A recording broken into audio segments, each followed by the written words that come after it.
Hi and welcome back to Live and Breathe Horses. So Biscuit and I have just been having all kinds of fun bombing around the field.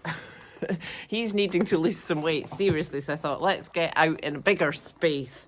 And we had a wonderful moment and suddenly the neighbours' horses in their field got a big fright and galloped off. The ones on the other side did the same. My other two did the same. And of course he was like, what are we doing?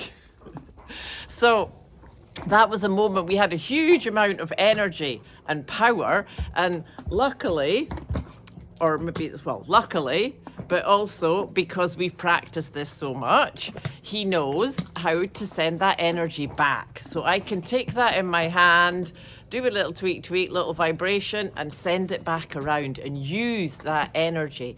And then, wow, what a lightness you get the feeling of.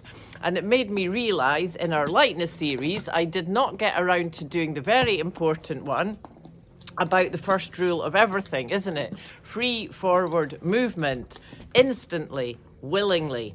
And without that, we can have a softness and a bit light, but not a true lightness. My teacher used to call that falsa ligereza, like a false lightness. So the horses may be light on the reins, but there's no oomph and energy behind it, you know? So when it's really light and correct, with the slightest touch of the legs, you should be able to accelerate your horse forward.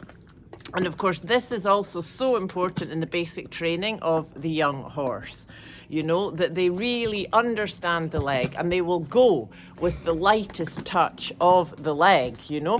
People often forget that the lightness in the leg is just as important as the lightness in the hands.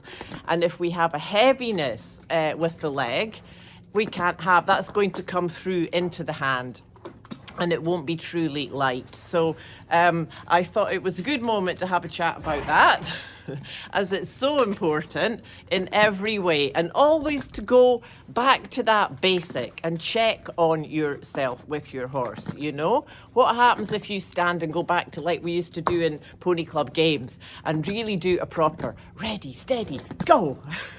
And can you get your horse to go? Do they instantly go?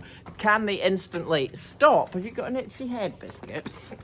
And of course, this is behind the basis of everything, you know, and that's very much about safety.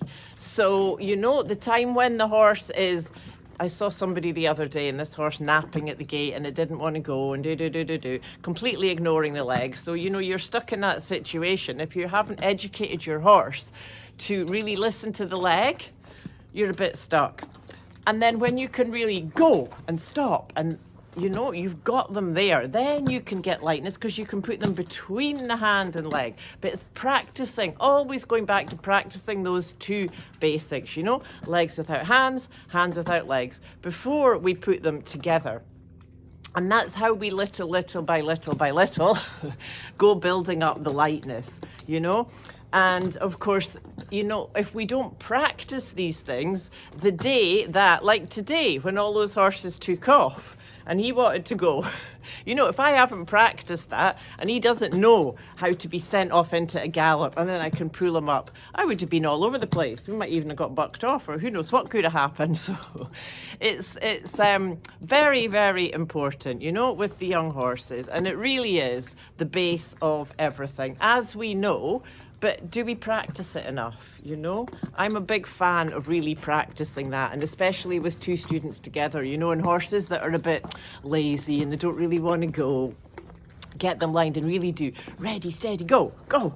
And of course, the first few ones are a bit like, but the horses soon get the idea and they actually really enjoy it. And then, wow, suddenly they're light off the leg. Then they're going, and then you've got energy, and then you can start to have a really light horse. So, thank you for joining us today. It's a gorgeous day here in Scotland. I think Biscuit's even broken a sweat today for the first time since we've been here. So anyway, thank you for joining us. Keep tuning into the light, and I look forward to see you next time.